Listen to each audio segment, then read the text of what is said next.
સુરત જિલ્લા પંચાયત દ્વારા અનધિકૃત કબજેદારો વિરુદ્ધ કડક કાર્યવાહી કરાઈ હોય તેમ નોટિસ પછી પણ જગ્યા ખાલી ન કરનારાઓને ત્યાં ડિમોલિશન કરાયું હતું અને રેલવે સ્ટેશન નજીકની 100 કરોડથી વધુની કિંમતની સરકારી જમીન પરથી અનધિકૃત દબાણો દૂર કર્યા હતા.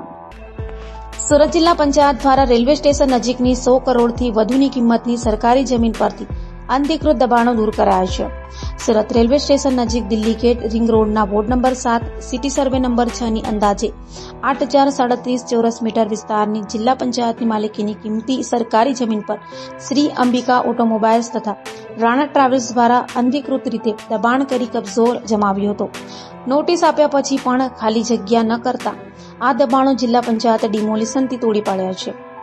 આ જમીન જિલ્લા લોકલ બોર્ડ સુરતની હતી. ત્યારબાદ વર્ષ 1961 જિલ્લા લોકલ બોર્ડનું વિસર્જન થતાં આ મિલકત હાલ જિલ્લા પંચાયત હસ્તક છે.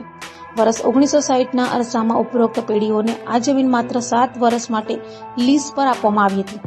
મુદ્દત પૂરી થતાં જિલ્લા પંચાયત સુરતની કમ્પિટેન્ટ ઓથોરિટી દ્વારા જમીન ખાલી કરવા અલગ અલગ નોટિસ અપાઈ હતી, પરંતુ હાલના કબજાદારે જે તે વખતના લીઝ હોલ્ડર સાથે મિલીભગત કરી જિલ્લા પંચાયતની કોઈપણ પ્રકારની પરવાનગી મંજૂરી વગર છેલ્લા 50 વર્ષથી બિનઅધિકૃત રીતે કબજો કરી સરકારી જમીન પર ગેરકાયદેસર દબાણ કર્યું હતું.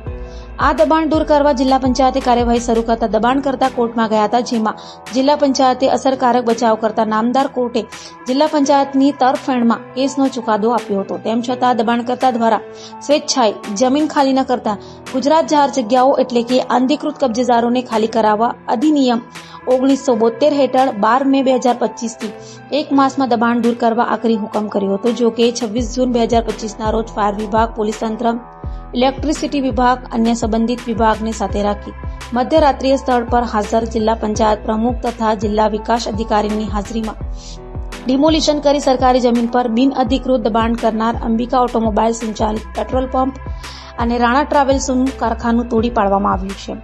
એમ જિલ્લા પંચાયતની યાદીમાં જણાવાયું છે. નોંધનીય છે કે આ જમીનની વર્તમાન જંત્રી મુજબ અંદાજિત કિંમત 100 કરોડથી વધુ છે.